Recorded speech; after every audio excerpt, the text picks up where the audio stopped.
So, when you receive your monitormy.solar dongle, it will come in a box just like this. You open it up. Inside, you'll find a packet which contains your dongle. All you need to do is get your dongle out of the packet, which I'll do now. Once you have the dongle out of its packaging, you'll find the QR code with the dongle's details on it, the dongle, and an antenna. It's imperative that you use the antenna, otherwise your device will suffer poor Wi-Fi signal when you try to use it. When you plug the dongle into the bottom of the inverter, replacing your Lux Power dongle, the new one will broadcast an SSID named what's on your sticker. You scan the QR code with your mobile phone, it will automatically connect to the dongle and you'll be able to see this in your settings. We strongly suggest that you turn off auto connect on all other networks to be sure the setup runs smoothly. So, as you can see with our test unit here, we currently don't have a Wi-Fi dongle installed. The new Wi-Fi dongles match the old Wi-Fi dongles, so the holes do line up so you can reuse your original retaining screws. So what you need to do is find the existing HDMI port and plug the new dongle in. Make sure to screw it in to keep it nice and secure. When the dongle starts, it will have a solid red light to show Wi-Fi is being broadcast and is not connected. If, for whatever reason, your dongle does not have a solid red light, press and hold the button on the dongle until all the lights light up and then go off.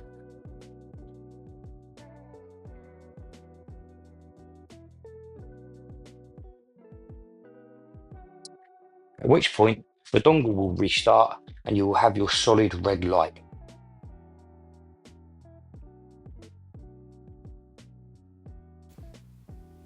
Now that you have your solid red light, head over to your Wi-Fi settings and make sure the dongle's SSID is there. At this point, you can either put the password in or scan the QR code. We suggest scanning the QR code for ease. So head over to your camera app, put the QR code in focus, press join network, and then head back to the settings to make sure it's connected.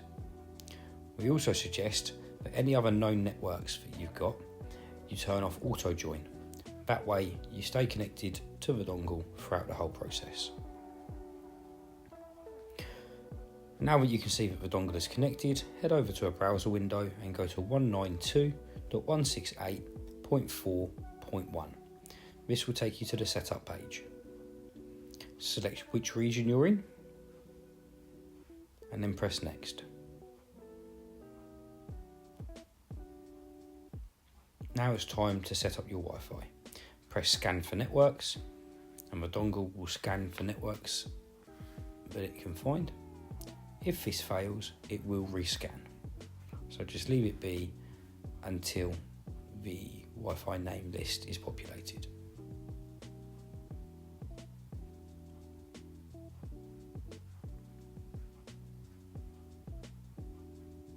Now that the list is populated, select the drop-down box to find your Wi-Fi network.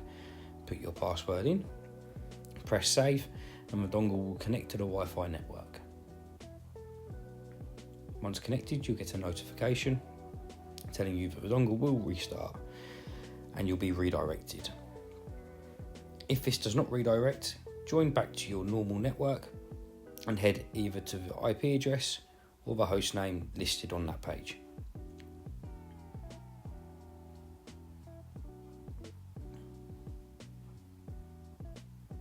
When the dongle reconnects and reboots, you'll be presented with this page.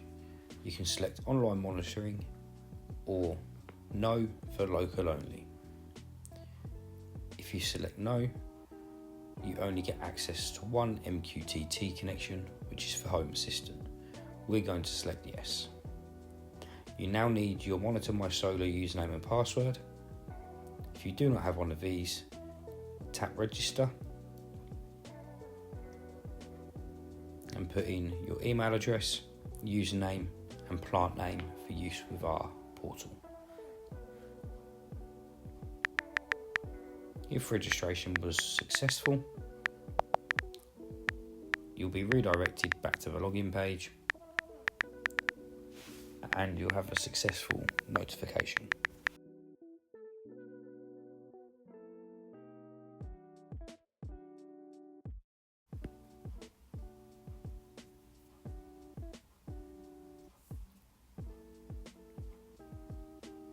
Now you need to head over to your emails and get your password that has been emailed to you.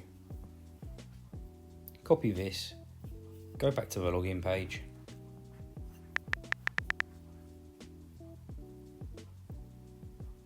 put your username and password in, and it will tell you that your plant has already been bound to the device. Click OK.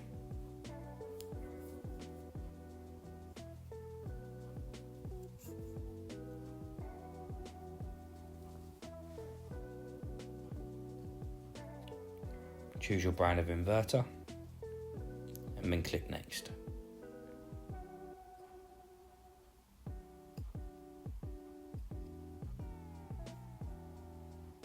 You'll see on this page that you've got a dongle serial number and a dongle pin. This is for use with Lux PowerTech's website, and you'll also see connections. If you tap on Home Assistant, you'll see you can enter some details, Lux PowerTech, and again for monitormy.solar. You'll also see what version of firmware you're running and the dongle's ID.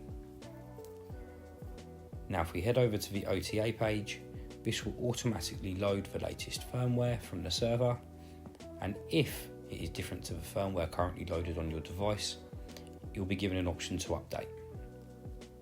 We suggest you do this just to make sure that between the time of us sending and the time of you receiving, you will be on the latest firmware. Press Perform Update. The current progress will update in the bottom and the dongle will restart and the page will refresh. If required, there may well be a UI update. Do that update as well.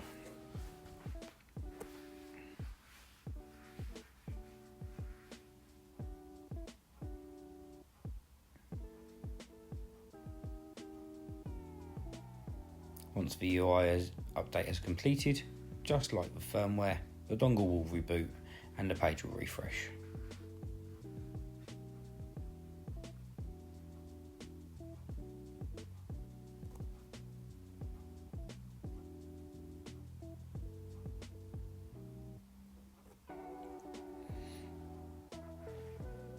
At which point you'll see that your dongle is now up to date.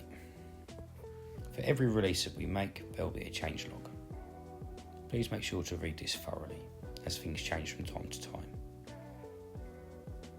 Once you've confirmed the update has taken, head back to the main page and select Lux PowerTech.